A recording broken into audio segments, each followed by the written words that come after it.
Hello, everybody. So I'm very excited to be here with you today. I'm so excited that you are here, but we have a very special reading today.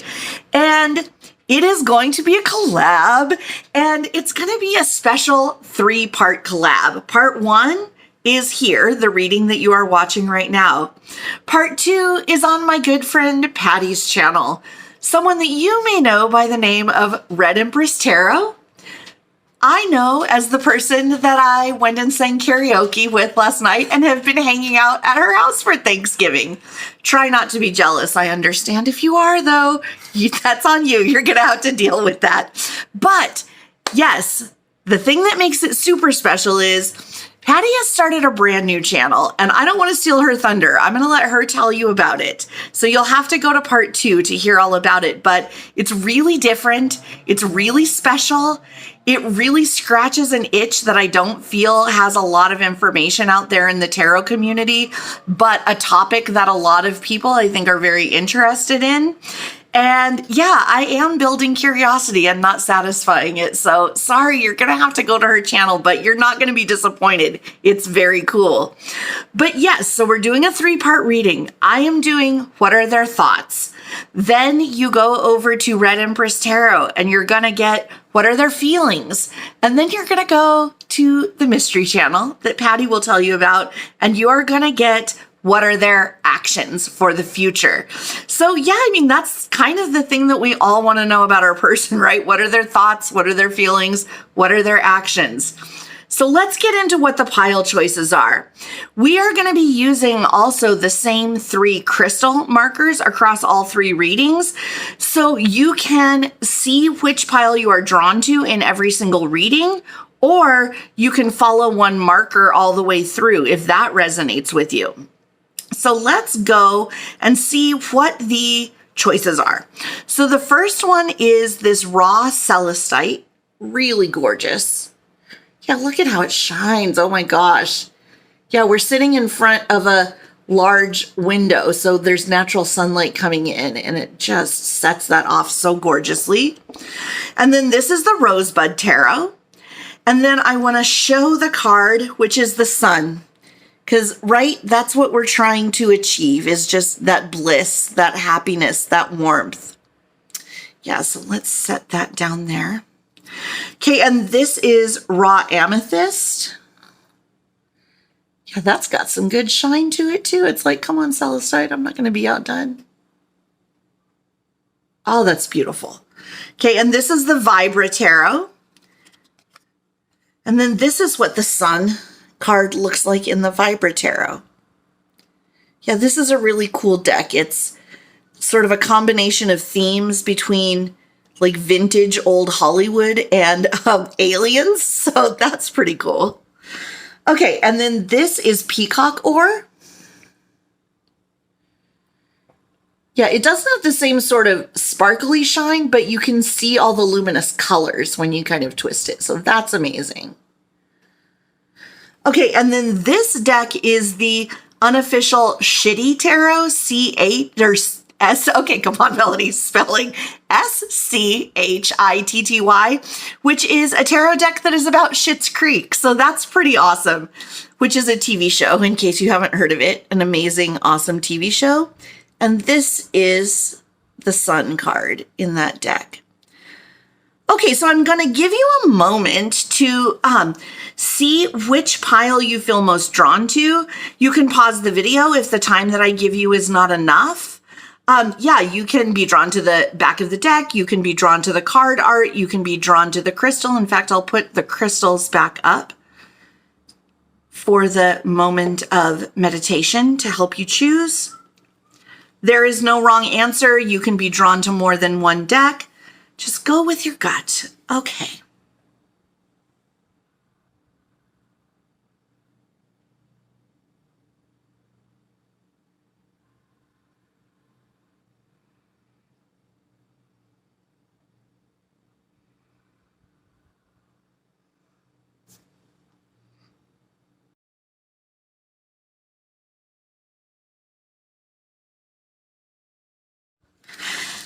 Hello, Pile 1. If you chose the Raw Celestite or the Rosebud Tarot, you have arrived at your reading. So let's take a look. Let's see, what is your person's thoughts? Spirit, tap me into the energy of person 1's thoughts. Well, that one was very insistent on coming out. It couldn't even stay on the table. Introspection. That is so interesting. I actually really love it when Spirit decides to start out the reading with like a little playful on the nose reference to what the reading is about. Because yeah, I think that is just funny that Spirit's like, yeah, I understand the assignment. I get why we're here. That's what we're going to talk about, is their introspective thoughts, what they are thinking about inside. Okay, so we've got introspection and balance. Okay, I see what you're doing. So Pile 1, I would be shocked if this person is sharing a lot of their thoughts with you. I think that they are, yeah, their thoughts are like this little crystal inside the cage there. I think they don't want to let them out until they're fully polished. But today, they are not going to have that luxury because we are going hard on channeled message cards. So those thoughts are going to come out. Sorry, Pile 1's person. Ooh, a card. It's interesting how the cards really just flew out of the first 2 oracle decks that I pulled from. And this one's being a little stubborn. Okay. Patience. Oh, my least favorite thing that I like to see in a reading that's pulled for me. But I mean, it's always on point, which is why I feel like it shows up so much. So yeah, this is a situation where I feel like you are probably, let's say the phrase, it's like pulling teeth, has probably been something that you have said when talking about this person to someone else in the past. But I don't think that they're being intentionally withholding. I think that they don't want to blurt out something that's going to hurt you, I think is part of it. But I also feel like this is a person that just does things on their own timeline and doesn't want to be rushed. I think this also might be a person who is like a person of few words. But when they do say something, it's really powerful, not just in relation to you, but in their life in general. I think that they observe a lot. They synthesize a lot. And when they do come out with something, it's that one perfect, incisive sentence that you may have been just, talking for an hour trying to get at the heart of something, and they're mostly listening. And then when they say something, it's like the one perfect sentence that just gets to the heart of it, and you would not have gotten there. I have people like that in my life. And I appreciate them for their skill, but it is frustrating to deal with when you just want to really get at what's on their mind. I get that. With this patience card, I feel like this is kind of the thing that you are being forced to develop in dealing with them, is one part of it. The concept of delayed gratification. I think that they are teaching you that good things are worth waiting for. I do think that's one part of it. But I think that they also have a lot of patience with their own process. So I think if you are trying to rush this person or pull this person's thoughts out of them, you're only going to cause them to clam up more.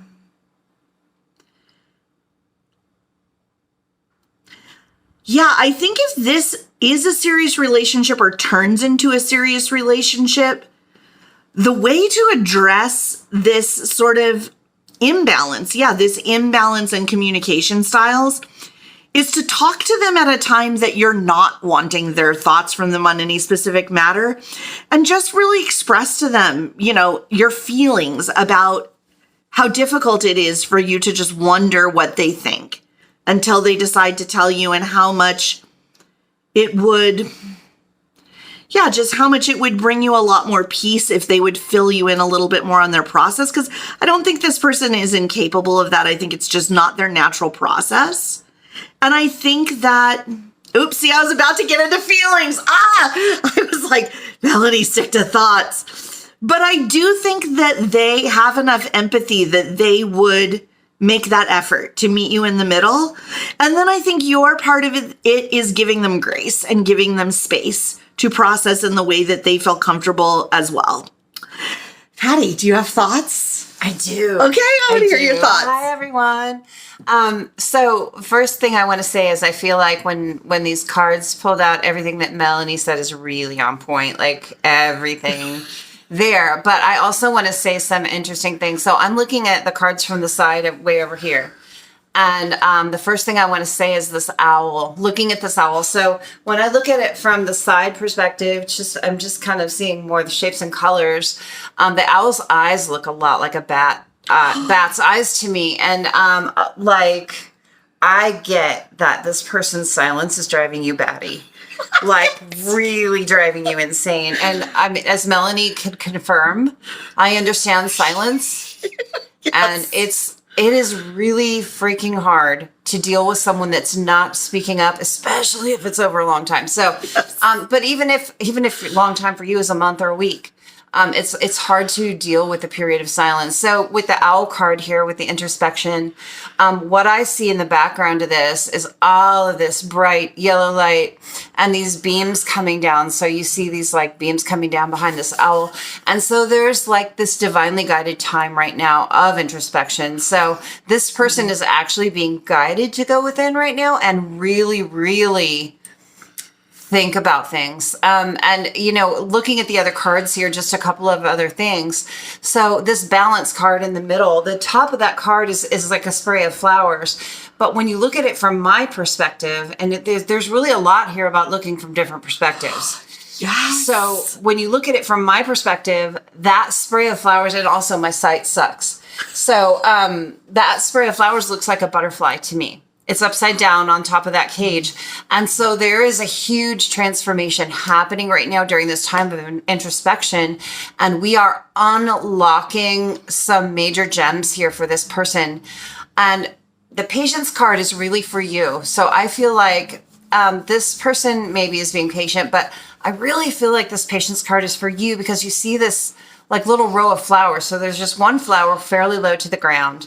And then next over, you have this shape that's like a flower with an arrow above it and it's pointing up. And then you have a taller plant and it's like there's all of this growth happening for this person during this time. So like if you can be patient, you are going to allow this person this space and time to unlock something major for themselves that they're going to be able to bring to the relationship between you, whatever your relationship is. There is big transformation in this time of silence. So I would just really suggest what Melanie said, give them some space and time because it's not wasted time. This is, I mean, it could feel like to you on the outside of it, when you're locked out of it and you're not hearing anything, it could feel like wasted time. Yeah. It is not. So that's my oh my God. So I've never done anything like this before. We just had this idea to try this. This is so fun. Holy cow. Sorry. I was delivering a message like pile one, your person is not about to get in touch, but this is so fun. Well, and the other thing, one more thing just to throw in there, this is the actual intro video to my new channel. Yes. So this is the first video ever that will be on my new channel. So it's super special for that reason. This is, I mean, I can kind of feel the magic in the air right now. Yeah. And then the first card we get, Velocity of Air, which is the Knight of Wands, or no, it's Swords, duh. Sorry, ADHD moment, pile one. And Three of Air, more about the air. Yep.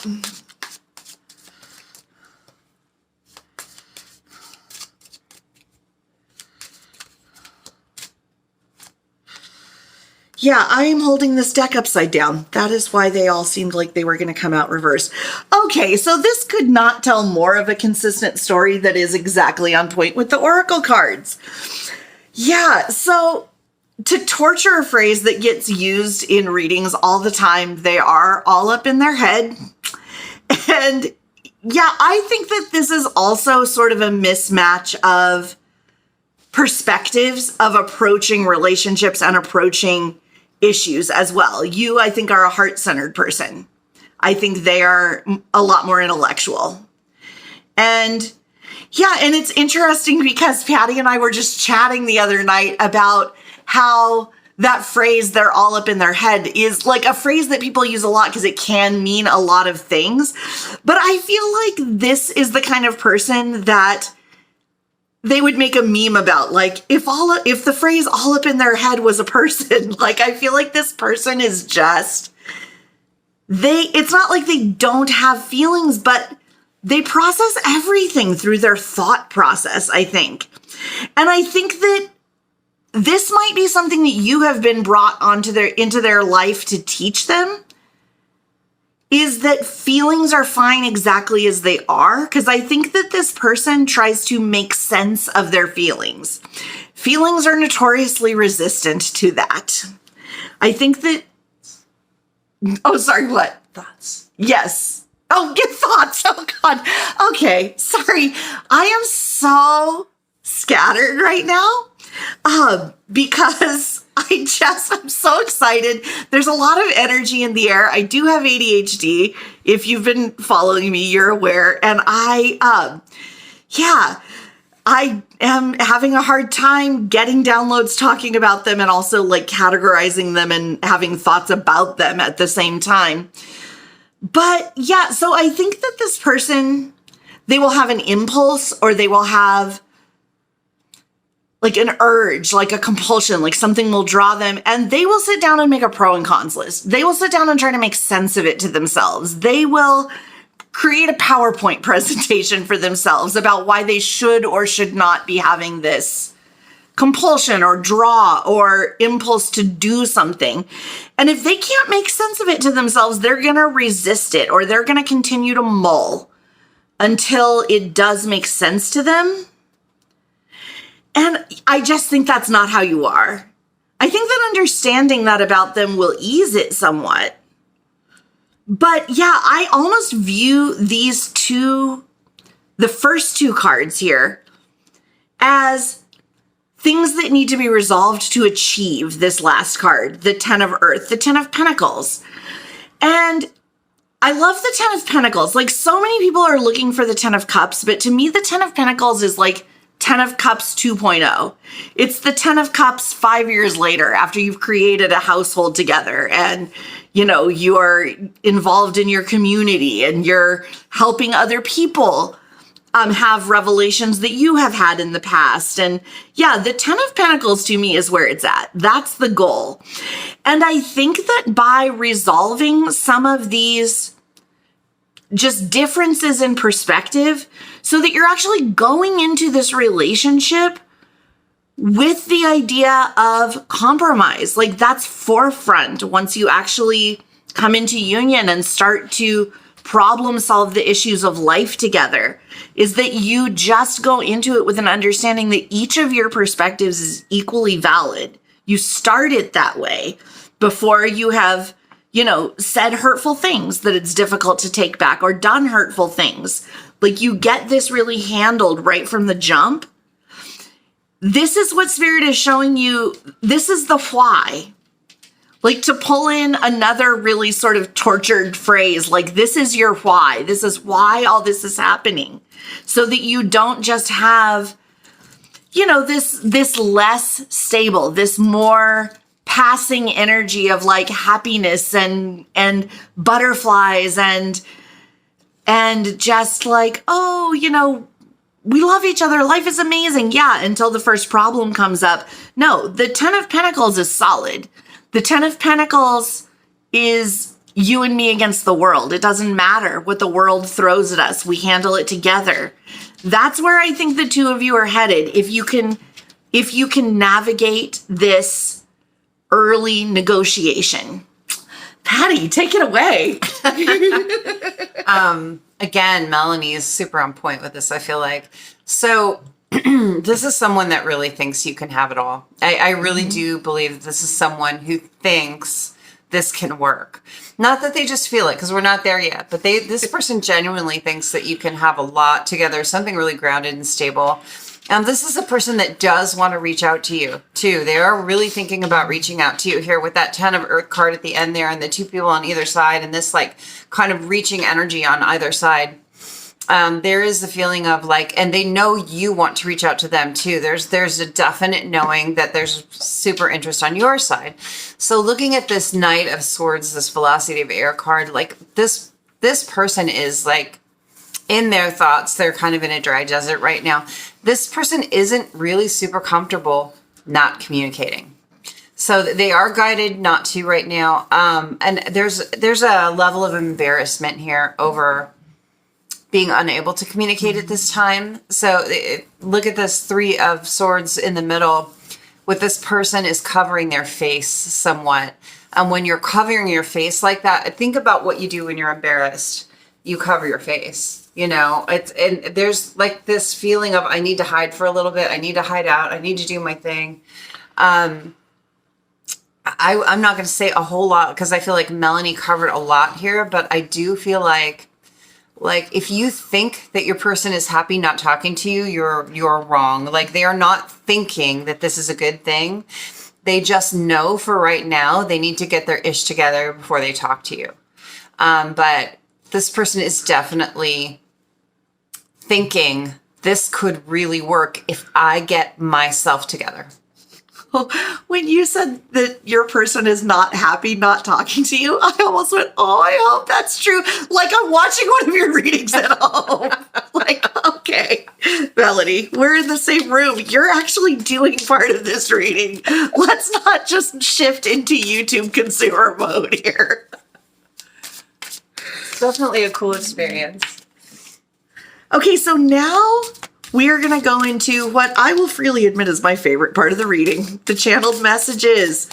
This is where this person cannot hide. We are going to pull out thoughts from their higher self.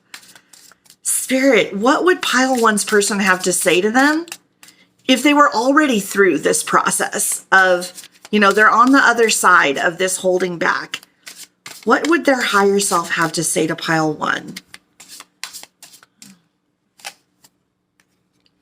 I never knew unselfish love before you. I ran because I thought it could not be real. Hello, Ten of Pentacles. Hi. And actually, I love it because even though this didn't come out on top of the Ten of Pentacles, it was the very next card that came out after the Ten of Pentacles. It's the exact continuation of the Ten of Pentacles.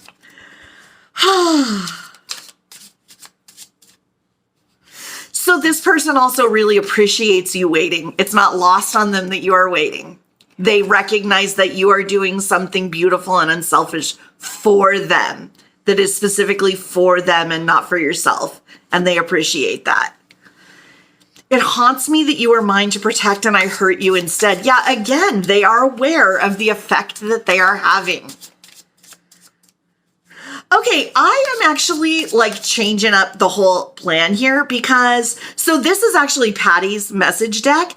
And I was going to go in like so hard on message decks, just use a ton of them because what is your person's thoughts is kind of made for that. I think we're just going to stop with this deck. I think it's saying what needs to be said. And I think the fact that it's Patti's message deck is really sort of the perfect combination of the two of our energies bringing to this reading. So, okay, pile one, you are the change that we wish to see in the world. Like you, the energy of your pile and your person changed this whole thing up. Thank you, pile one and pile one's person.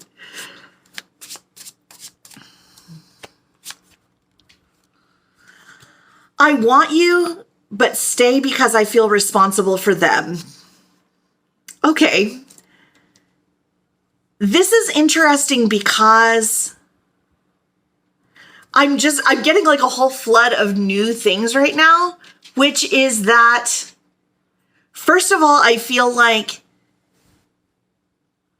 this could be about another romantic relationship. It often is. They feel responsible for their other, you know, they're in a relationship or, you know, they have kids but this could also be, like they take care of their aging parents or like, I feel like they may have responsibilities that that's part of what they are strategizing is how can they have you and handle their responsibilities? Because I don't get this person as a person that would just blithely leave someone in the lurch that has come to depend on them. And so I feel like they would never be able to start something stable with you if they knew that there were people out in the world that they betrayed to make that happen. So I think that's part, air energy is about thoughts, but it is also about strategizing. It's about using your intellectual energy to bring solutions to problems. So that can also be a lot of what their thought process is.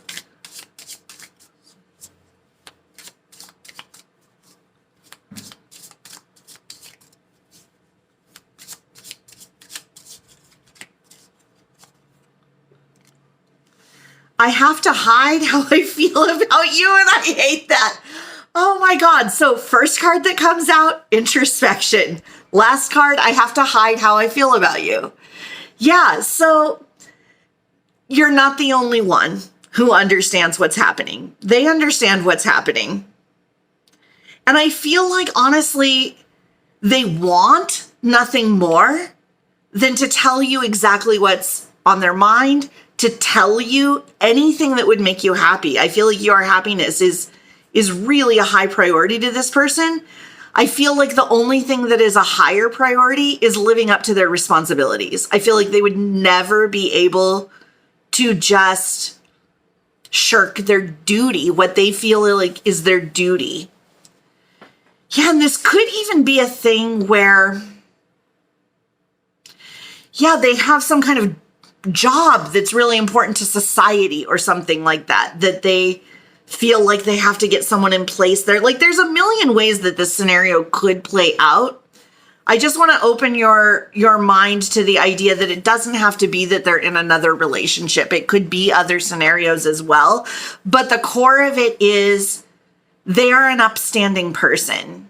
And as much as they want you and care for you, they would never abandon being upstanding. But that's actually a good thing in the long run, because once they've made a commitment for you, they will treat it with the same level of sacredness.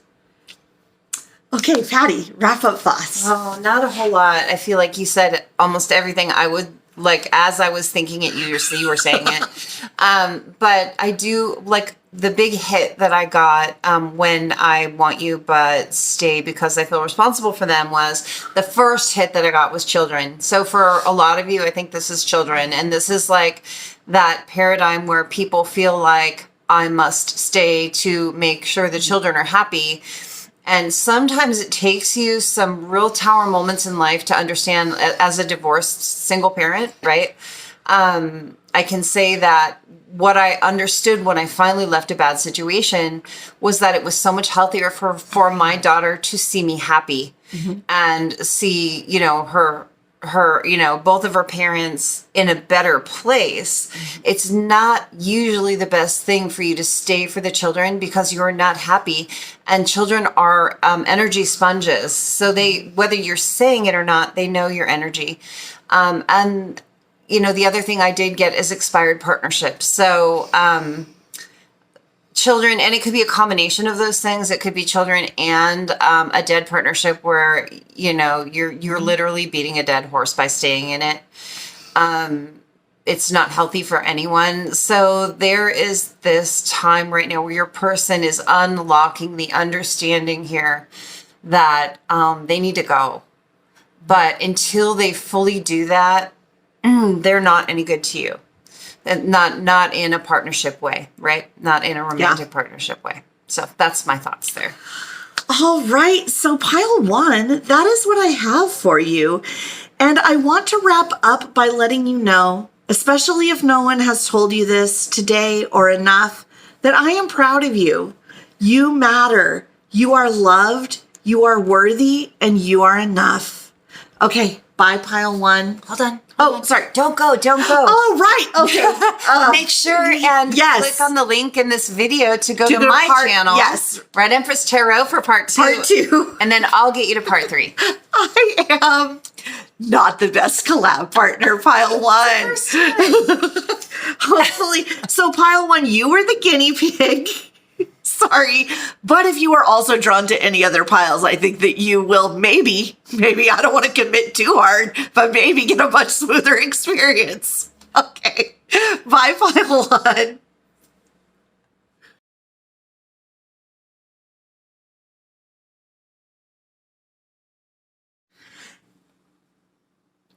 Hello, pile 2. Welcome to your reading. We are looking into what are your person's thoughts. If you chose the raw amethyst or the Vibra tarot, you have arrived at your reading. So I'm going to set this tarot aside for right now, and we're going to start off with some oracle cards. So Spirit, okay, again, wow, that happened in pile 1 as well, that the cards just kind of flew out of the deck. They just really wanted to come out, wanted to be known.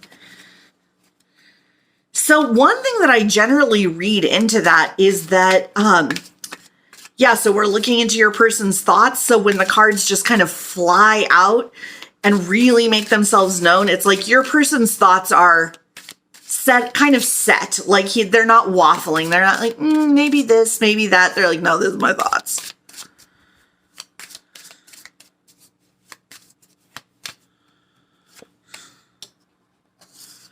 Oh, interesting. Universal truths. And we have an eye that reminds me of the third eye chakra. And then we have hat, which reminds me of the crown chakra. So yeah, this is someone who is very in tune with the more 5D aspects of the relationship here. And in fact, maybe they are experiencing a spiritual awakening, which if you have been through it, you will know they're probably having a lot of thoughts. And a lot of them might be about how stable they are as they are having these thoughts, because it can be scary. And renewal. So yes, yeah, this is spiritual awakening time. And look at this gorgeous phoenix. Yeah, so I think that this is the awakening that they are having, I think is paralleling the awakening that your connection will end up going through. Like, it's interesting, if you were drawn to pile 1 at all, a real commonality that I see here is that there's a lot of things that are happening within them that I think they don't feel comfortable sharing yet.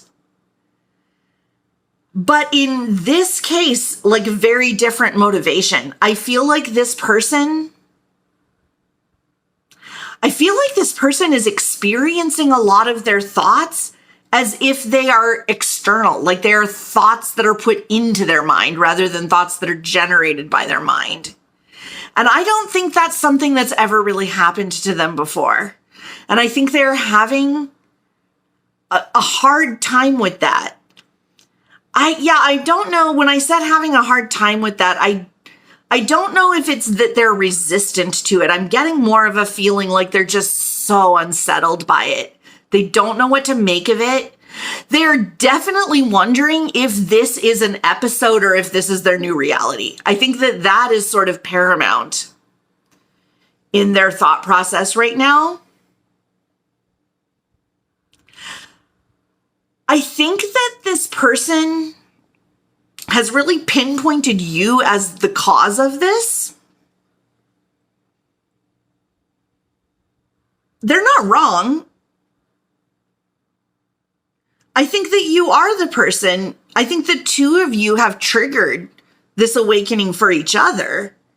You are probably going through something pretty similar, but it's likely not as, well, it's probably pretty unsettling for you as well, but it's likely not as out of the blue for you. If you're a little more spiritually attuned or you just have more spiritual knowledge, you're experiencing an unsettling experience of it, but you're like, I kind of know what this is. I don't think they have that. I think they just feel like they've been strapped into a roller coaster and they don't know when it's going to go up, when it's going to go down, when they're going to be upside down. And they're trying to figure it out. I feel like they need to figure it out. At this point, I don't feel like they've made much headway yet. But with this phoenix rising from the ashes, I feel like the energies are leaning toward them having a giant epiphany at some point and just like hulking out. Like they become like the Hulk, but it's not anger driven, but suddenly they're 10 times as powerful, 10 times as clear, 10 times as communicative, which is the part that you will probably enjoy. But yeah, right now I feel like they just are along for the ride and they're trying to get a handle on it. Patti, what do you think? I got two very specific messages that are not going to be for everyone. So with this first card, again, I'm looking at it from a different perspective than Melanie. I'm over here to the side and I'm kind of looking top down, kind of from the side. And so I get a lot of pop culture references, just like Melanie. We both get songs, we both get movies and stuff like that. Maybe it's an 80s kid thing. I don't know what it is. Totally. But so you're going to laugh when I say this, but this first card, when the first thing I saw is the eye, of course, which is super significant to me personally. But then the next thing I saw were the little symbols at the top. And I don't know what those symbols mean, but it doesn't matter because I immediately got the movie The Divine Sisters of the Yaya. The Secrets of the Yaya Sisterhood. Okay. Yes. So there's two things I got from that specifically, and these are for two different people out there. It could be a group of people on one of them, but the other one's probably for one person. So the first thing I got is there is someone out there, I don't know if it's you or your person, but there's someone out there who throughout their life have dealt with mental health issues of some sort. And that does not mean crazy, my guys. Right. That means that, like, it can mean some depression. It can mean some, real highs and real lows or whatever. But what I'm getting from this whole spread for that situation, someone that has dealt with mental health issues, as in the movie, Yes. and it has spilled out onto other people and that you love, and you didn't want that to happen, whether this is you or your person.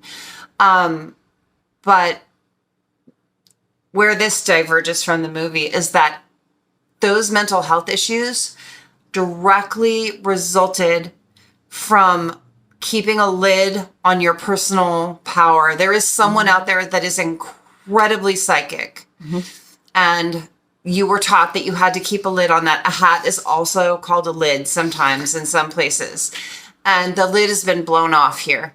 So there is someone that is getting downloads and they're starting to understand that their mental health issues came from putting a lid on their psychic abilities. Someone we understand fundamental Christian religion or something like that. I was going to say, Patti, we don't relate to this scenario at all, right? Melanie and I both had experiences. Yeah. We were just talking about it like yesterday about our experiences with religion as a youth and like how that kind of, we had to push down what we had and that we no longer do that. And I'm not knocking any religion at all. I'm just saying like this is our experiences. So like there's someone out there that's going to see this reading where that's the case. Like you've dealt with mental health issues through your life. It could be anxiety. It could be depression. It could be all of this, that whole gamut of things. And it doesn't have to be like heavy, like you're institutionalized. This could be just like it affected anxiety. Your life. My stomach is in knots right now. It affected your life, right? And so there is this like awakening and this renewal of power within self because you're no longer going to be letting those constraints like put a lid on your power anymore. Someone is letting it go. And it's amazing to see. It's like this huge, like the phoenix is very personal for me. That particular image, I've always wanted to get a really big phoenix on my back. You know, that's like a tattoo. And I'm kind of chicken, but I need to get out of chicken and get into phoenix, right? Yes. But the whole rising from the ashes thing. I mean, someone's power was burnt down to the ground by authority figures in their life that told them they shouldn't have it. And they're coming out of that. So that was the first big message that I got. The other message that I got is there could be someone that was on the receiving end of that, like your parent had mental health issues and it caused great scarring. Now, this isn't about the psychic power part. This is just about you had a parent that had mental health issues and it ended up scarring you. And there is this rebirth in you where you're letting go of the pain of that and not letting that touch your life so much anymore and coming out of that. And this is you or your partner or your person, right? So that's what I have from that. Yeah. Wow. That's powerful. Yeah. Because look at this almost looks like an explosion behind the hat. Okay. Love it. Well, I mean, I don't love it. I'm sure that that's really uncomfortable for the person experiencing it, but it's a powerful message.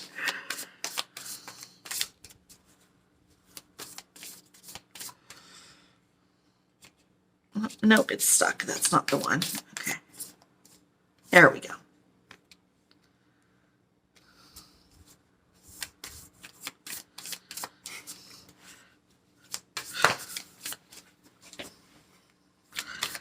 Hi, Hermit.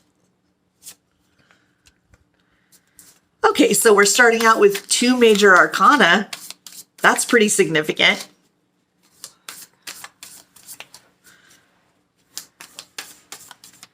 And you know what? I actually feel like those 2 cards are the cards. As I was shuffling, I just felt like this, nothing else is going to come out that's going to add to the narrative more than this. Yeah, this is about going from, and I don't love to throw this out because I feel like people throw it out too often, but I do feel like there's a lot here that points to the potential that this might be a twin flame relationship. Like there's fire imagery, there's a spiritual awakening, there's like growth and stepping up into who you were meant to be. Like a lot of those fit the narrative. So if that resonates with you, I would take that. But yeah, with the Hermit, that's hiding your light under a bushel. It's, the thing that I have always thought is interesting about the Hermit is that he is all alone, right? He's completely introspective, but when he decides that he's going to start his journey, he's going to, take what he's learned and start his journey. What is the thing that he needs? His light, his lantern. You can't move forward without that light and that lantern. So yeah, this is about light that has been hidden for far too long. But when the journey is meant to move forward, that light is going to explode into brightness. It's going to illuminate the path. And yeah, and I think that that's another thing too, is that it's also going to make, well, I keep saying you. So if this is your person that I'm describing, it's for them. But I think that's another thing is that's where my grammar just went. And that's another aspect of twin flame relationships is that the details might look different, but at the core of it, you're walking a parallel path. So I'm just going to continue to use the grammar that it's coming to my mind in, but understand that if this is just your person's thoughts, then I am talking about their thoughts. But yeah, another thing that happens when the light comes on is that a lot of times you recognize that you didn't actually realize how dark it was before. And I think that that is part of what's going on, is that the light has just come on for this person. So they are squinting. They are not adjusted to it yet. It is shocking to them to find out. I mean, think about stumbling around in the dark and then you turn the light on. And if it's not your room, if you're not really, really familiar with everything that's there, you're looking around and you're saying like, oh, there's a chair. That's what I ran into. I didn't understand that was there. There's things that you can see when the light is on, obviously that you can't see in the dark. And the fact that those things are surrounding you are also a surprise when the light comes on. So I think that could be the state that they are in, is just dealing with the shock, dealing with the surprise. But if you have lived your life in a dark room, you're going to be really shocked at how much more effective you can be with the light on. That's when it starts to get exciting. When you start to get to that part, that portion, that like era of, to coin, Taylor Swift, of your spiritual awakening where you're like, oh, so I'm over the kind of fear response of recognizing that there were all these things that existed around me that I just didn't know were around me. And now I'm recognizing, oh, I can see them. I can do something with that. And it's through that process that then your person, and I think in certain ways you as well, rise up into your Emperor energy. And yeah, I don't want to paint it as like, oh, this neat little now, we put a bow on it. And that's when union can happen and they all lived happily ever after. But I mean, yeah, without making it sound too neat and tidy, like in many cases, that is when union happens because of the clarity that you are now dealing with life with and your person is dealing with life with. It just becomes very clear that, that the two of you are a power couple and you are meant to do life together. But even without that component of it, you are just living such a exponentially more powerful life. And they will be too. And I'm trying to like just bring this back around to what are your person's thoughts. I feel like they don't have a lot of really clear thoughts on this part of the narrative yet, because I don't even think that they've reached the part where they are clear that's where it's heading. I feel like this is spirit letting you know that's where this is heading, because this is not just difficult and unsettling for them. It also is for you. And I think that this tarot part is spirit sort of reassuring you that this is where it's heading. This is for a purpose. Yeah. And I think that this is where their thoughts will go in the future, but I don't think they're there yet. But yeah, I think that spirit is like, don't worry. This is part of a plan. Okay, Patti. Okay, well, this is a lot of fun for me because I've never seen this deck before. And I've never seen these cards. I immediately got some really big hits on this. The first one, first of all, shout out to the Virgos out there. Oh, yeah. Which is the first thing I got. A double shout out to the Virgo Divine Masculines, because that's what I'm seeing it's not for everyone, right? But for someone. The first thing again, very personal for me. So the first thing that I got is the Hermit's Lantern here up on this beautiful vine is in front of this shape that looks like the moon. And so the light is actually coming from the moon. And then there's this larger halo around that feels like the sun. So it's almost eclipse energy for me. So you got the moon in front of the sun. So I have to show you something that I got not that long ago, within the last year. And it's a tattoo. And it is a sun surrounding a moon. And so it's how the moon is the center of the sun. And when we're talking tarot, when we're talking spirituality, the moon is the feminine, the divine feminine, and the sun is the divine masculine. So immediately I got that the divine masculine is realizing in his thought space, in his head space, that the light in his universe comes from the divine feminine.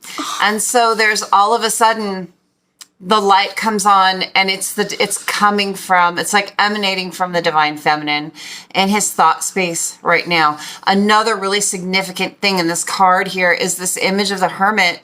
His lap is obscured by fog. So like his torso is showing, his knees are showing, but his lap area, and we all know what that means, is covered up by fog. It's his Ace of Wands. So I want to tell you that this person is not having a lot of the normal amount of lusty thoughts about the divine feminine. It's really, the thought space is really about how you are the light in my life right now. And when we go over to the Emperor here, this is a really interesting card. So we have the caterpillar right at the top, right next to the masculine's head. So there is this thought about the transformation that's about to happen in that caterpillar state. And then there is this beautiful bird, and birds are messengers for me in tarot, but we have a beautiful bird. So it's about this beautiful message that is the catalyst for transformation here for the divine masculine. Now, do not ignore the fact that there are monkeys in this card at the bottom of this chest. So this masculine, there are people or situations, probably people around the masculine, that are really prone to screwing with this connection. And so his thoughts are also like on the periphery. They're there, like he knows who's screwing with the connection. But there is this beautiful cat with blue eyes, blue-green eyes, right? Kind of just peering out over this trunk. And cats are intuition to me.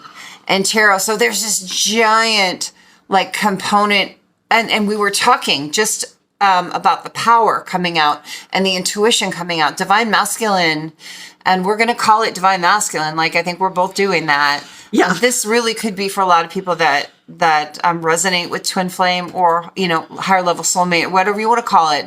The language doesn't really matter, but someone that you belong with in the universe, kind of. And there is this feeling of divine masculine really understanding the connection with his connection, like with the moon and the sun. To me, it's understanding the connection between those two and how they make each other whole, and how the light emanates from that wholeness, and this transformation that's just on his, just coming into his head. And the beautiful message from the divine, you know, and really being clear about what not to let screw with that happening is what I get. Wow. You and I, as soon as this reading is over, are going to have like some conversation to have about our own lives, because that was some powerful stuff. Like, I can only hope that there are people out there listening to this that, like, the messages are hitting as hard as they are hitting in this room right now. Right. Wow. And I will say as well, like, before I do a reading, sometimes I'll set in my head, like, if I feel particularly drawn, I'll be like, oh, I wonder if, you know, that pile is going to have messages for me as well. And this was the pile that I chose. So Same. Oh, my nephew used to say same, taco, when he was little. Taco, yes. Oh, okay, so sometimes, you know, just like in food or in fashion or in art, sometimes something that is the simplest thing but executed perfectly is the highest quality thing. And that's a very simple 3-word message that is the only thing you want to hear sometimes. Like, it is the simplest message, but executed perfectly. And I love that. Like, it's not just a little black dress. It's a Coco Chanel little black dress. It's, yeah, I think that there might be something there about your feeling when your person like looks into your eyes or takes your hand or holds you in their arms and says those words. There's going to be something about the timing or something about the tone that you're going to recognize, like, oh, okay, this really couldn't have happened any other way. This happened as it was meant to.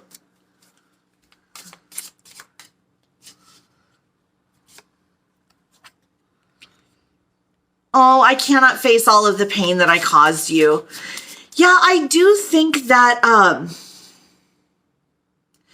so they're not unaware of it. I think that they don't feel capable, or sorry, I'm supposed to be thoughts. They don't think that they are capable of facing it, basically, of getting into it. That's kind of the feeling that I'm getting. Like, they understand that that's opening a door that they can't just shut again, because that would be doubling the pain. And so I think that they're waiting until until the phoenix rises and they're strong enough. I crave a clean slate and to start fresh. I mean, I think that the message before basically explains why. And, you know, while I feel like it's not, so these two came out together. We'll get these in a second, but I feel like it's not that they shouldn't take responsibility for their actions or for their words. I do think that both of you will be surprised how little actually needs to be said for you to have that emotional and energetic clean slate with each other. Because I do feel that by the time you come into union, you're both going to have such spiritual knowledge about what's been going on this whole time and the purpose of it, that it's not going to be like they're going to have to go on this, you know, super year-long apology tour or something. Like, I feel like it'll probably be one powerful conversation and then you'll be able to start fresh. Okay, I'm in a selfish phase right now and need to get balanced. I mean, honestly, fair enough. Like, yeah, fair enough. There are some things I am not ready to see that need changing. Like, again, accurate. Like, yeah, absolutely accurate. So Patti, what do you think? Yeah.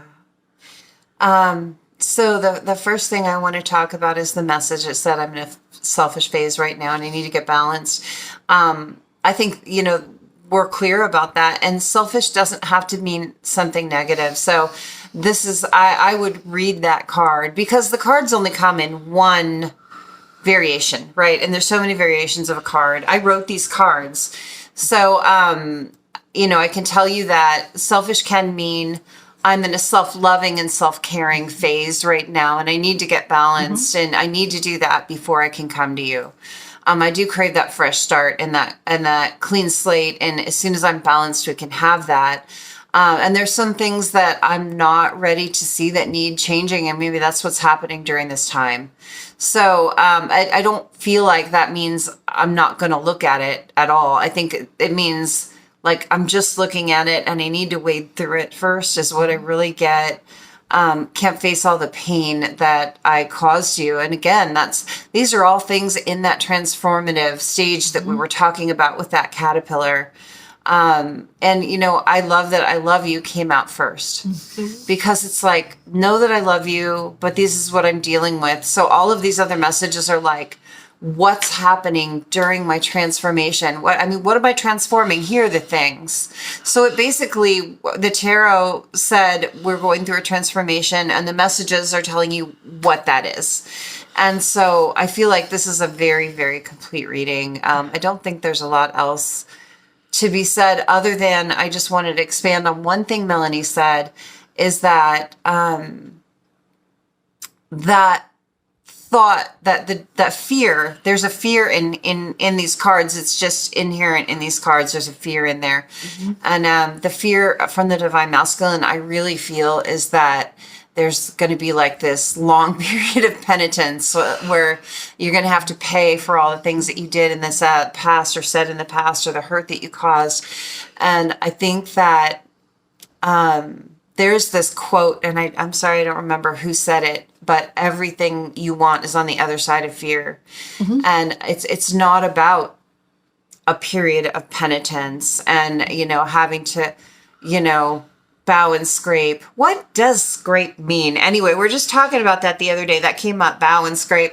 I know what a bow is. I don't know what it means to scrape. I think that it's when you put your forehead against the ground. Oh, is that? It's a very English thing. I don't know. I said that with all authority. I do not know if that's true, but it feels like something that might be a holdover from some high school English class. But like, I feel like what the important takeaway, there is no need to scrape.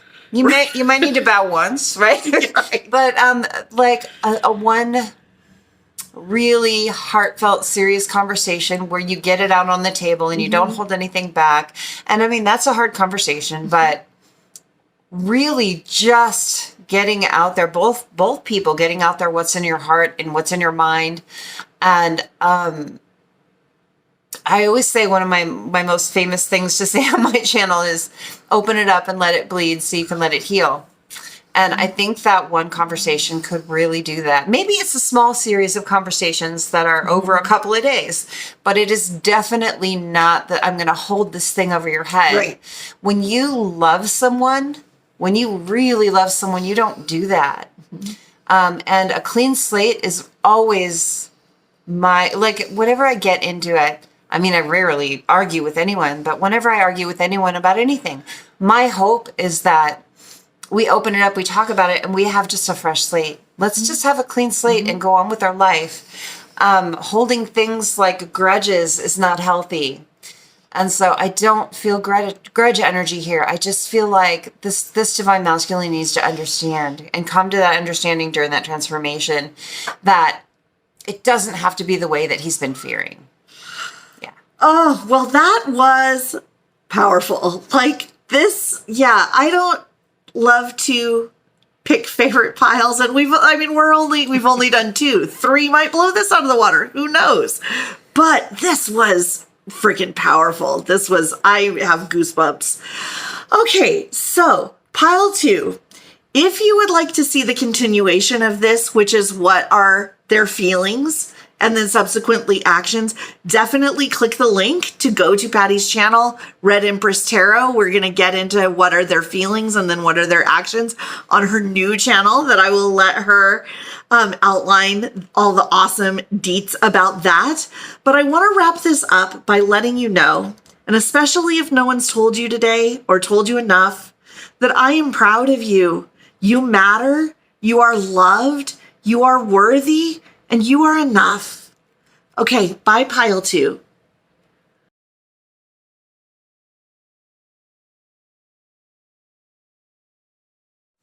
Hello, pile 3. So if you chose the Peacock or the Schitt's Creek Tarot, then this is your reading. So I'm going to set this aside so we can get started with some oracle. Well, where did I put the oracle? There it is. Okay. Already ADHD has entered the chat. And it's interesting as well because I recognize that during pile 1, my energy was really scattered. During pile 2, it was really focused. So I'm wondering if just my ability to harness my thoughts and the energy that I'm actually coming to the reading with is also indicative of your person's, you know, what they're bringing to the table. So yeah, we'll watch for that. Oh, and then the first card is death. So that's a nice follow-up to that little speech that I just gave. But yeah, so let's take a look.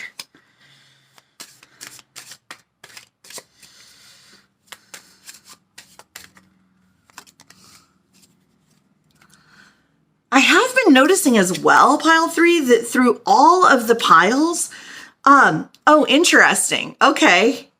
So there's an emphasis here on sharp things, on claws, on pinchers, on teeth. Ooh. But I have been noticing that through all 3 piles,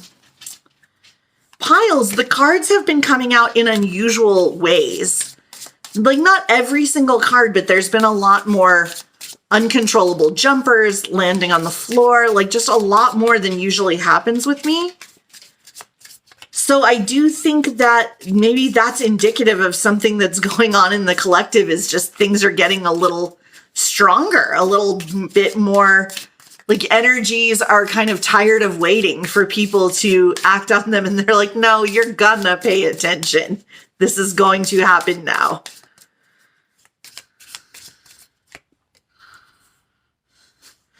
Ooh, okay, so, ooh, there's some good stuff here, pile 3. There's some very interesting, multi-layered, nuanced stuff here. I will say right off the bat, though, we got death and dream. So D might be an important initial, first, middle, last of a person, a place, an organization, something like that. But also the EA combination might be important, and especially since we have an E here with encounter. So, okay, also, my dog just decided to start loudly snacking right now. It was my fault. I just put some food down for her, but that could also be, you know, kind of indicative of like hunger or, yeah, metaphorical hunger or actual hunger. Like if someone, like the type of hunger of like somebody struggling with money to put food on the table, that kind of thing. So yeah, that's interesting that I feel like there were a lot of like just specific validations to start off the reading before I even get into the energy. So that could be indicative of, yeah, someone who just like needs evidence, someone who is sort of evidence-based, and you kind of need little, you know, factual validations before you will trust the energy. That could be what your person is like, or that could be for you as well. But let's get into it here. What are your person's thoughts? Well, your person's thoughts, yeah, your person is having, first of all, an awakening. I think that they are realizing that the life that they have lived up until now has largely been a dream, and that they have been operating by dream logic, which is impulsive. And I think that, yeah, I think that they might have come into contact with some predatory people or predatory energies. And they have realized that just floating through life is not going to be good enough. Like they are going to have to take control. Yeah, this encounter, this idea of an encounter is really kind of niggling at my mind. Like it's the word keeps repeating over and over in my mind, even as I'm talking. Because first of all, it makes me think of a religious experience, which in the religious tradition that I was raised in, the idea of having one of these transformative encounters with God was that you were never the same afterwards. Your entire perspective on life, your entire internal emotional landscape was just forever changed after having one of these encounters. But I think that they are coming to the point where they realize that they kind of need to create their own encounters. Like they are in charge. I don't think that's ever really occurred to them before. I think that either they're like one of these situations where someone goes from like just always doing what their parents want for them. And now that they're an adult, they have, a significant other that just kind of, not in a controlling way, but if this person is just laid back, they just sort of let someone else set the agenda and they don't mind. And yeah, and I think that is likely what has come back to bite them in the butt, because I think that people like that are often a little too trusting for their own good. And if the person that they are letting run the show presents a good front, I think that this person just doesn't even stop to think like, do they have my best interests at heart? I think this is a good-hearted person that has other people's best interests at heart. And so until they have had this encounter, until they have encountered these people that have taken advantage of them, I think it just never even occurred to them that someone wouldn't have their best interest at heart, because I think they have other people's best interests at heart.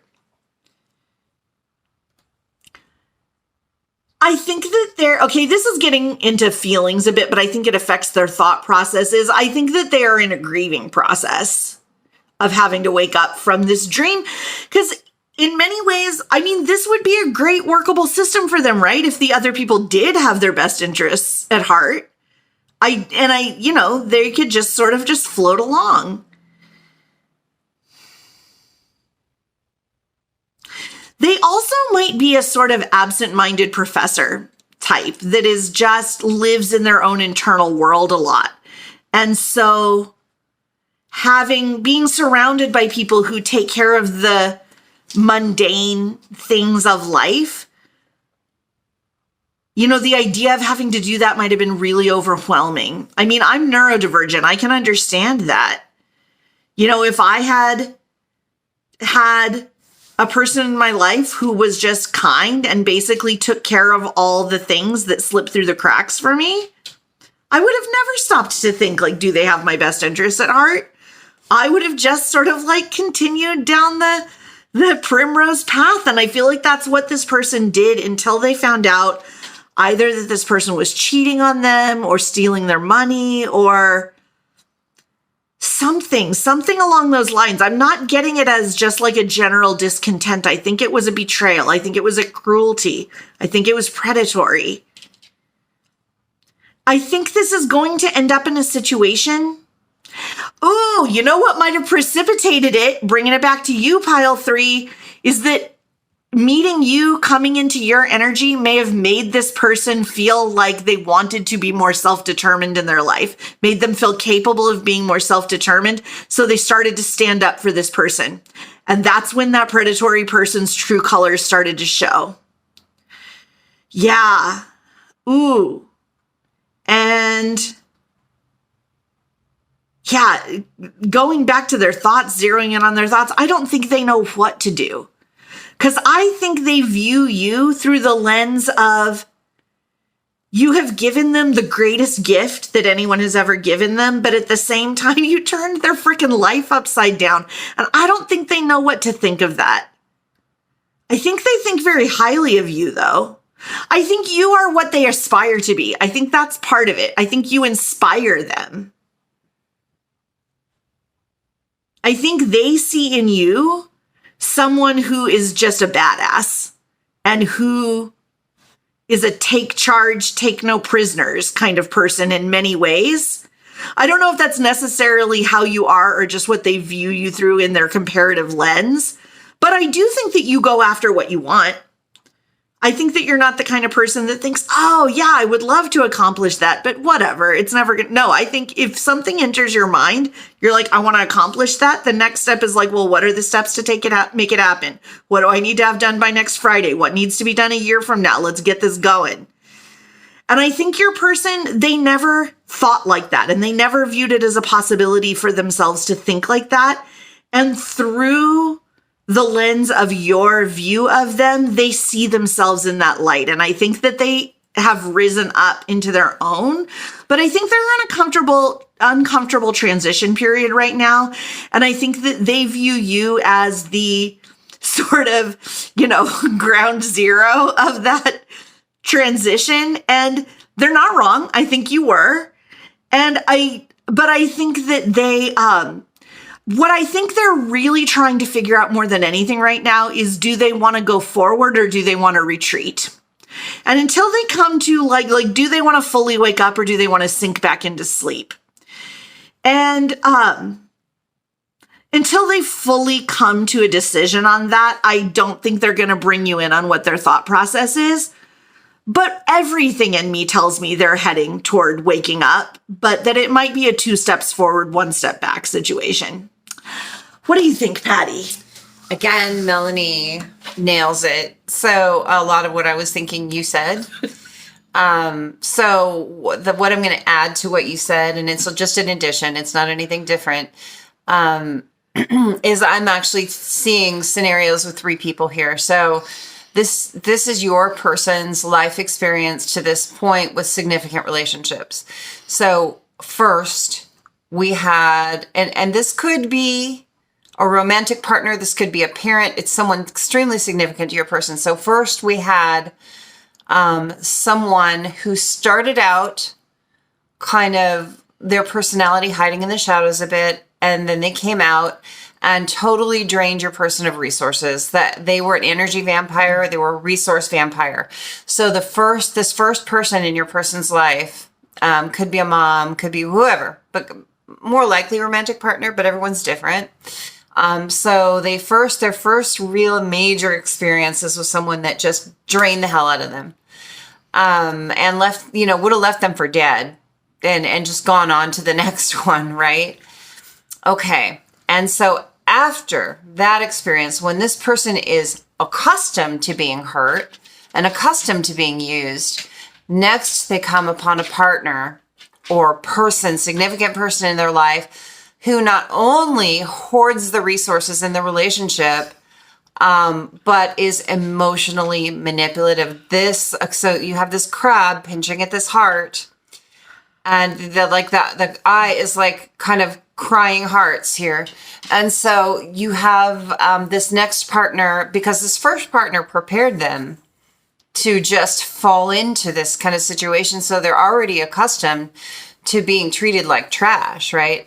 And so this next person comes into their life and they hoard everything for themselves. This person really isn't allowed to have much. This person is definitely the arbiter of all things in the relationship, physical. So they have control over the money, they have control over the resources. They probably even get the best food in the relationship, would be my guess, like everything, right? And so this person that your partner, your person has been dealing with, is incredibly adept at knowing what will hurt your person, and they use that like a tool. So this person has like hands on your person's heartstrings, and they pluck them at will. And so your person is dancing on the end of a string, trying to stay out of pain with this person, the second person. But they don't leave that person because the first person prepared them for that level of pain, which is interesting. And then your person comes upon you. And let me just say, these don't have to be in order, right? You don't have to have just met this person. This could be a long time ago, but whatever, there's this reawakening with you here. And that feels like these flowers in this dream card look like a child drew them. They're very, very kind of rough, beautiful, but kind of rough. And it's like this childlike, like opening, like something beautiful could really exist. It's not fully formed, but there's this something super beautiful about it. And all of these stars, you know, stars are that what you're reaching for, what you wish for. And the moon, you know, and it's like, is it real? Is it not? The dream, you know, a dream is ethereal. It's not solid. These other things here, the spider and the cocoon here and this crab, those are all very based in reality, things that your person can grab onto. Like, this is a real situation. But the situation with you is like, it's almost too beautiful. It's almost like, can this be real? And will I wake up from this? Like, and it's almost hard for your person to reach from that. It feels so in the stratosphere compared to what they've been dealing with. And it's like, I'm curious to see what the oracle or what the tarot is going to come out, because we have like the basis, like this is the background, but then we're going to find out like what's happening. Right. Yeah. So that's what I got there. Yeah. The other thing that occurred to me when you started talking about the stars is that if you think about sailors, hikers, what do they use the stars for? Navigating. So you're showing your person the way out of the being lost at sea, the way out of being lost in the forest. Absolutely. Yeah. Okay, come on, tarot. Spirit, show me what person, or what pile three's person rather is thinking. What are their thoughts? While you're shuffling, I'm going to interject. I said I wouldn't do this. Oh, no, it's fine. And I didn't say it in the first pile, and I wish I had, but I almost feel like this is a run-on reading. So I do too. I do too. You know what I mean oh by my that? God, yes, Like, yes. To me, a run-on reading is like you watch one pile and there's messages, and you watch the next pile. So like there's actually messages in all the piles. So I'm not saying this to be manipulative, like go watch all the piles. No, I really think like this could be a reading where everything could kind of be for you. Yeah, So, I agree. I don't know. I kind of feel like in a way everything's been for me. Yeah, it's been incredibly poignant, this whole thing. But I think that also brings it back to what I was talking about when I was first shuffling, is I think that there's just some really powerful shifts happening in the collective right now. Yeah. And I think that this speaks to that, is that a lot of people's experiences, which would have been vastly different before, are kind of converging a bit. Yeah, for some people, it's just going to be one. Yeah. But I think there are going to be certain people where they're going to find value in all three. So it'll be interesting to see what happens.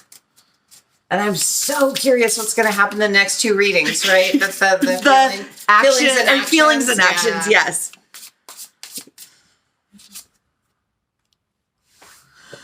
Okay, why did we get Nine of Swords coming out right on top of Dream when one of the main things I associate with Nine of Swords is nightmares and PTSD? I think your person has been come in contact with people that they are dealing with legitimate PTSD, not just the way that people sort of, toss it around like, oh, I have PTSD from XYZ, but it's not clinical PTSD. Like, I think your person might have clinical PTSD from their experiences. Absolutely. Okay, well, this is beautiful. And, so this is a deck that actually puts the stars on the pentacles, which came out right on top of the card that has all the stars on it. I love that so much. So yeah, hard work and you, pile three, that's what's going to guide them out of this. I love that so much.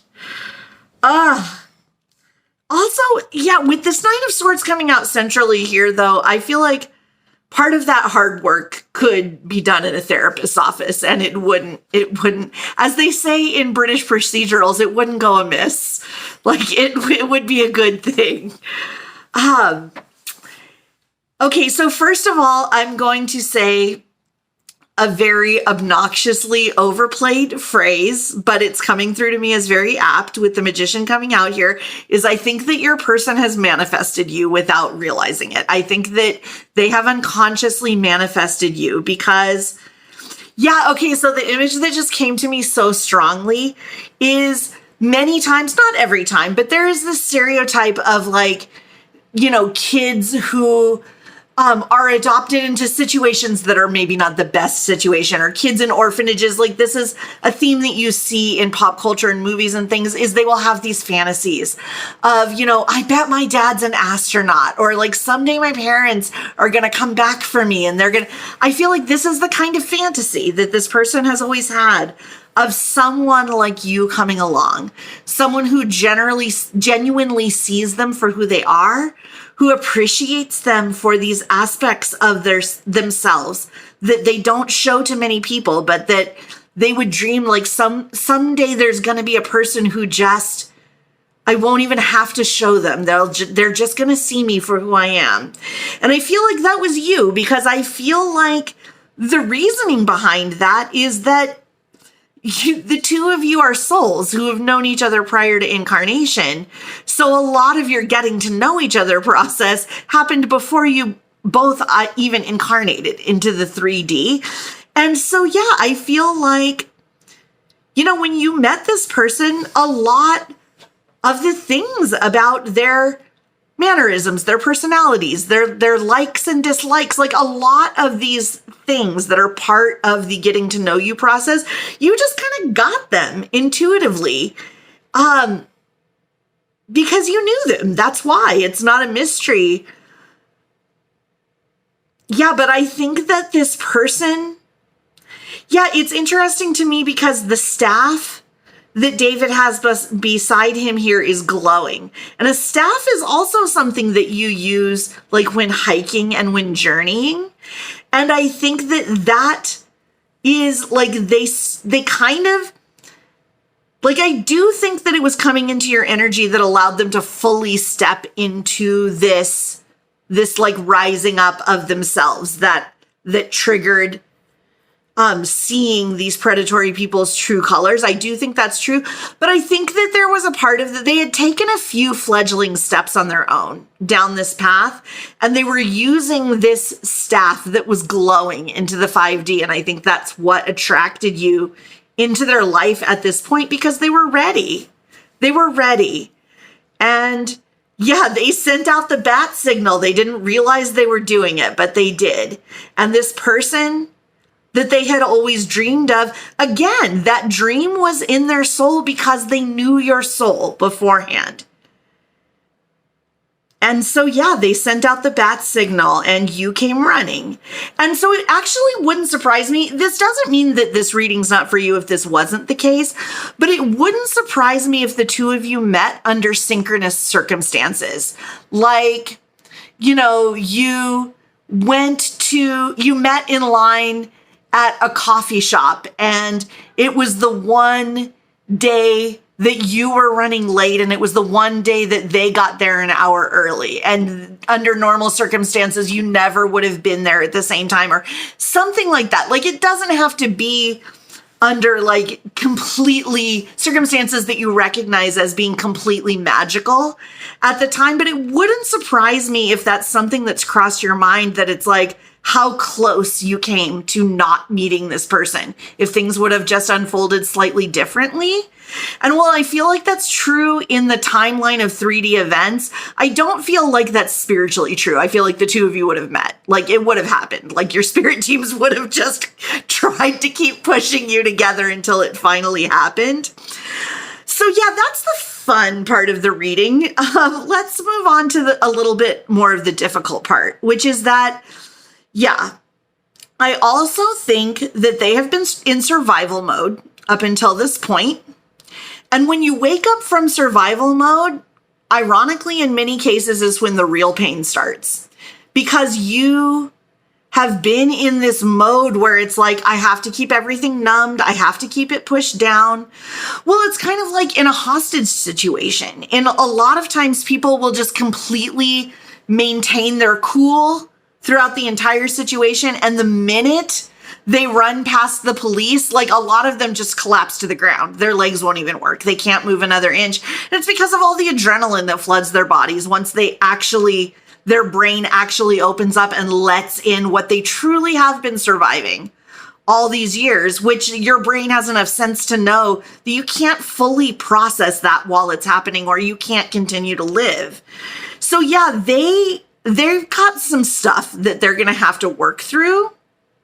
If you've never experienced anything like that, a lot of times it can seem illogical. It's like you're out of the situation now. Why aren't you happier? So if that's something that you have found difficult to understand, I feel like this might be Spirit explaining that for that purpose, is that that's a very common psychological thing, is that you deal with the effects of something highly intense and highly damaging after it happens, not before it happens. Your brain protects you while it's happening. And yeah, with the Seven of Pentacles, there's going to be just a shit ton of work to be done to get them even back to neutral, let alone to, not surviving, but thriving. Like, there is some serious work to be done. I don't want to have to downplay that. But again, like with the stars on these pentacles and the stars on the dream card, it's hard work, and you, pile 3, that is what is going to guide them out of this sea that they have been lost in, this dark forest that they have been wandering in. And I feel like that's something that you can hang on to, because I feel like you sort of feel like now you're in the dark forest, you're lost at sea. But I feel like that is something that you can hang on to. What an honor to be that for someone that you care about. Like, what a gift you've given to them, pile 3. And it hasn't come without a personal cost to you. So I think that that's another gift that Spirit is giving you now, is the knowledge that you have changed this person's life. It might not feel to them like it's for the better at this point, but you have freed them. They're going to have to do a lot more work to ultimately free themselves, but you were the one who gave them the key to move forward. And what an awesome honor, pile 3. What an amazing gift you have given them. And you should feel really good about the fact that, because it does strike me as this is a person that you are very soul bound to, and you care about a tremendous amount. And so even at the times that it seems like all of those, all is lost moments, like, no, whatever the future holds, that is something that you can hang on to, is that you have given them the most beautiful gift of their life. Okay, Patti. So this is really emotional for me. That I didn't mention this in the beginning, but this is my first public reading in over a year. I took a big break, personal break, to get myself straight before I continued reading, because I felt like it was necessary. So first little time back, and every single one of these has been really, really powerful so far. And we're just on the first level. But so what I'm first getting, and I'm getting almost like a continuation of Melanie's energy. So with the Magician card here, this masculine's thoughts, and I'm getting masculine energy, whether your person is in body, male or female, they're embodying masculine energy. And the very first thing I get from this Magician card is your person has been thinking and wishing forever for something that's going to last. They really, really want their person. They want something that's going to be forever, that's going to be eternal, really. And here we have the posture of the masculine in this card. He's starting to build a new foundation for himself, and it's just enough to put his feet together and just stand in this one spot that is safe. Mm-hmm.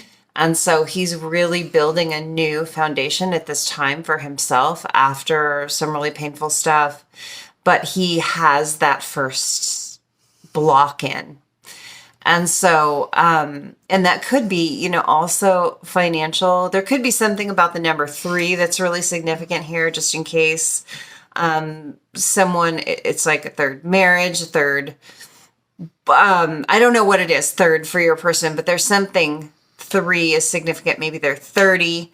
I don't know what it is, but this guy has 3 stripes on one sock, and it's like screaming out at me. Maybe it's just my 3 items too. Oh yeah. The way he's holding this cup, he's got both hands on it, and it's against his body in a way that you would hold something very reverently. And so there's this budding knowledge that the cup, the love that I have to offer is precious, and the love that I receive from someone else is precious. And there's this thought that like, I am not, you're not getting this unless you're worthy of it. And so there's this newfound understanding of how precious their love really is, and how precious love in general really is. The sword in the picture is down. This person does not want to fight with anyone anymore, period. Exclamation point. Like, this person is done fighting with people. They don't want it. And the glowing staff here, the glowing wand, it's a rose. It's a long-stemmed rose. And so to me, that's like the longest stem rose I've ever seen. And there's something romantic about that long-stemmed rose. And so to me, that's another piece of the thought process here is, I want someone that I can offer this vulnerable, beautiful, romantic side of myself to.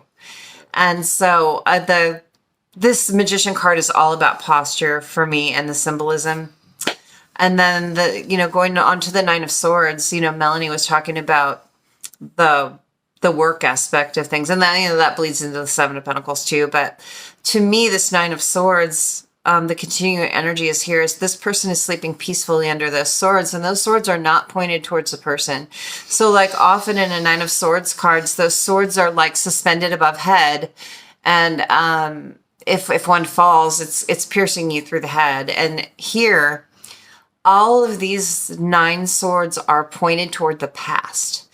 So there's something about this person releasing the stress and releasing the anxiety and releasing the sleepless nights and learning to sleep peacefully, because there's like this release. It's almost like a 9 of Swords in reverse, this card for me. They're really putting the stress and anxiety of what's happened in the past. And that's really, really beautiful energy. And then the 7 of Pentacles wrapping this up. I want to give you more hope for this happening faster than you think, because I feel like there's been an energy of a lot of work. This person has been putting in a lot of work, and there may be still some left to do, but I almost feel like that was like middle energy for me. That's almost like present or just released, because when we get to the 7 of Pentacles, this is a graduation cap. The 7 of Pentacles is a graduation cap. And first of all, blonde hair might be significant here, because the person in this graduation cap has blonde hair, but it's also a feminine. So it's like the masculine in this reading is really finally in touch with their feminine energy, and they're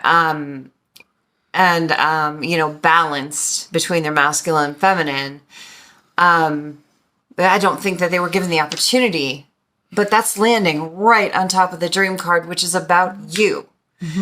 And so I feel like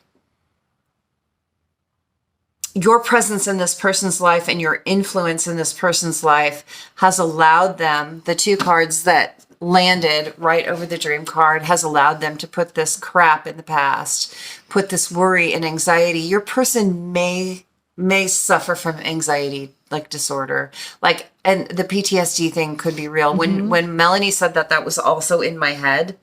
And I feel like this person could be dealing with clinical PTSD because of not only the past 2 relationships that I talked about here, but like childhood too could have really fed into that. And so there's this feeling of, you don't just cure PTSD, but you can work on and soothe and like change it up greatly and make it better for yourself. And I see that is what is about to happen here. I feel like it's about to pop, that this person is going to graduate in some big ways from this situation. I feel like we're coming up on a wrap up, actually, after a hell of a lot of work and just pure hell in living. Like, and you are the base. Look at how the dream card is the base between the Nine of Swords, that kind of Nine of Swords in reverse to me, and that Seven of Pentacles, that graduation card. You have no idea what you've done for your person. Like, I wish you knew how much you've done for your person, because it's underneath, it's behind the scenes and where you can't see it. The moon there, you can't see. Mm-hmm. You're going to find out, but you don't know yet how much you've done. Oh my God. This is, wow. It's just been from like powerful message to powerful message today. Holy cow. This is the best comeback ever. Yes. Oh my gosh. And just, tossing it a little plug where it's appropriate. The party continues. First on Red Empress Tarot and then on the new channel. So definitely follow the link. Because, oh my God, I can't even imagine if this is the diving board, what is the dive and then the splash going to be like?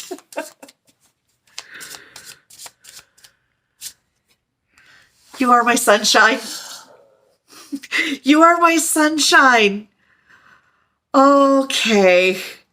So this card has very significant meaning actually to both of us for different reasons. Oh, it definitely has personal meaning to me as well, and I know that it does for Patti. But the other thing too is a lot of times when a message comes in that is lyrics from a song, I hear the next line. And so you are my sunshine, and the next line is my only sunshine. And that feels significant to me. Like, I feel like this person has been living in cloudy, dark, gray skies, and then the sun came out, and that was you.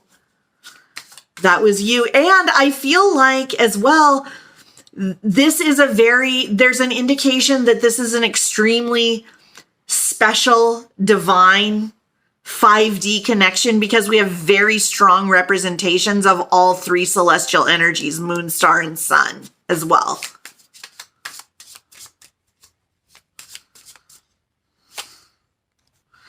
I am confused about everything except that I love you. On point. Okay, Melanie, stop dropping cards. My God. These cards cannot be contained, pile 3. Okay, my karmic emotionally manipulates me. I need to walk away. Hi, Spirit. Spirit's like, okay, so you guys explained it pretty okay, but I'm just going to go ahead and use my own words as well. Oh my gosh. Yeah. Yeah. That's crazy. Oh, and the other thing that just occurred to me with my karmic emotionally manipulates me is that was represented on this encounter card by a crab. And there's that theory of the crabs in the bucket, that when crabs are in a bucket, any one of them could walk up and climb out, but the other crabs won't let that happen. They pull them back down. And I do want to give credit where credit is due. I will look up her name and put it in the description. It was a Filipino philosopher is the one that originally came up with that, like coined it in that way, came up with that metaphor, but I don't remember her name at the moment. Apologies, but I will look it up. But yeah, so I think that this person has been in a cycle of trying to climb out and other people grab them and pull them back down. One very specific person, yeah. I think it's a partner. And okay, so yeah, and I just saw the I tried to get out, but you pulled me back in. That repeated. That's my mobster voice, pile 3. It's really good. Yeah. Oh my God. Did I not just say? Yeah. They emotionally manipulate you. That's insane. I love it when synchronicities like that happen.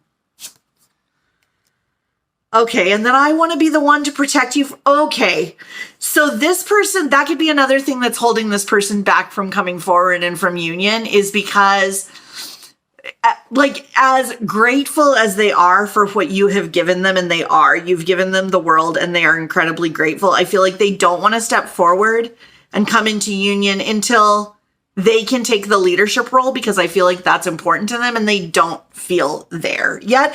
And fair enough, they're not there yet.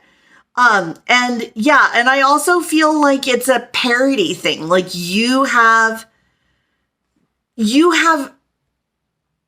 buffered a lot of pain for them, and they want to be able to do the same for you. And I think they also don't like thinking of themselves as a drain in any way.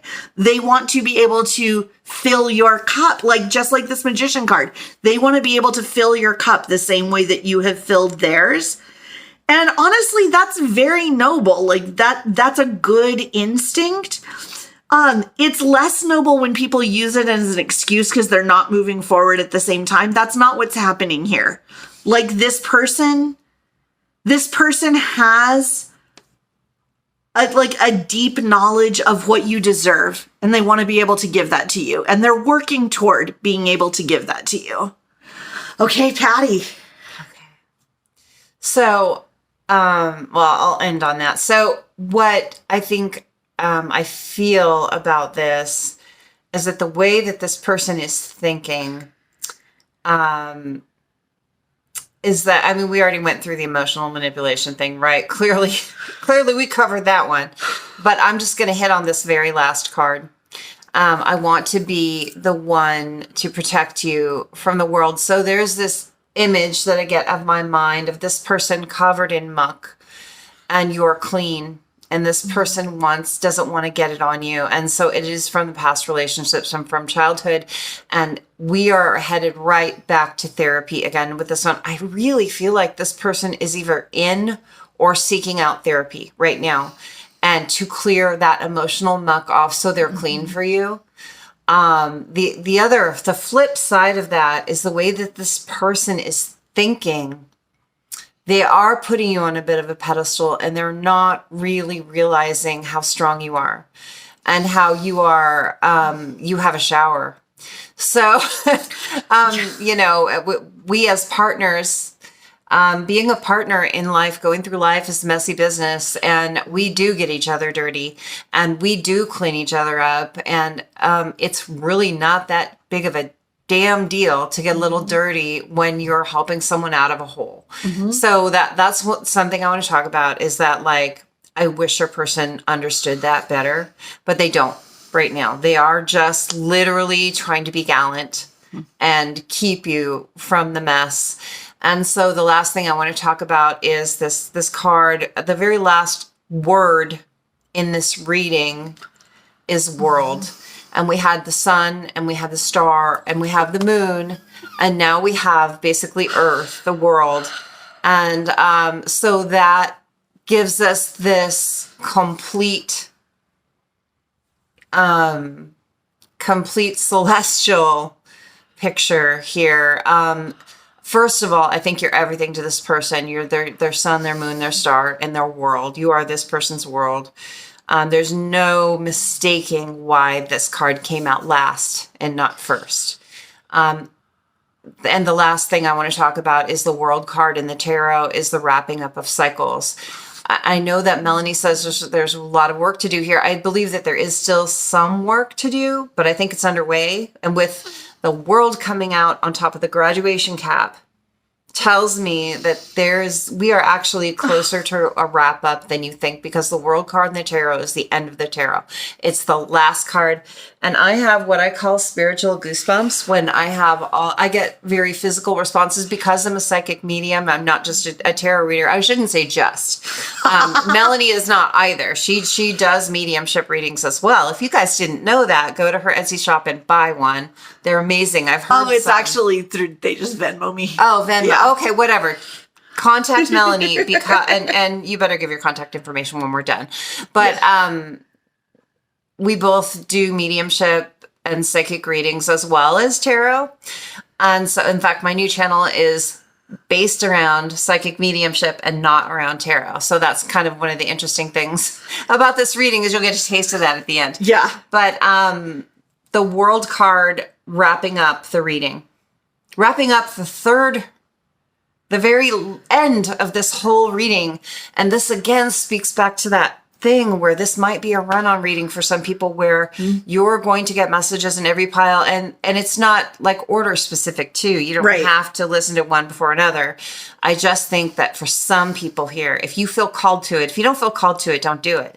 But if you feel called to it, there could be multiple messages across the reading and across all 3 thoughts, feelings, and actions readings that we're doing too. So I love that we're ending this way. Yeah, I think that this person might not recognize that work can be done together. I think maybe this person thinks they have to achieve perfection before they can come through. And I think, what's that phrase about, like, many hands make light work? That's right. Yeah. Well, and there's also the whole showering together thing is fun. So that we can conserve water, right? Ooh, pile 3. It's getting hot in here. Take off all my clothes and get in the shower. Oh my gosh, that is hilarious. Okay, so if you want more of the powerful readings and also comic stylings of Melanie and Patti, definitely click the link below and go to the actions portion, which then leads, feelings portion. Which then leads to the actions portion. Like, literally, I can only imagine that it's like, if this is any indication, I cannot wait to see what comes next. And so that will be on Red Empress Tarot, and the link will be down below. And I want to wrap this up by letting you know, pile 3, if no one else has told you, or if people have not told you enough, I am proud of you. You matter. You are loved. You are worthy. And you are enough. Okay. Bye. Tell them how to get a hold of you.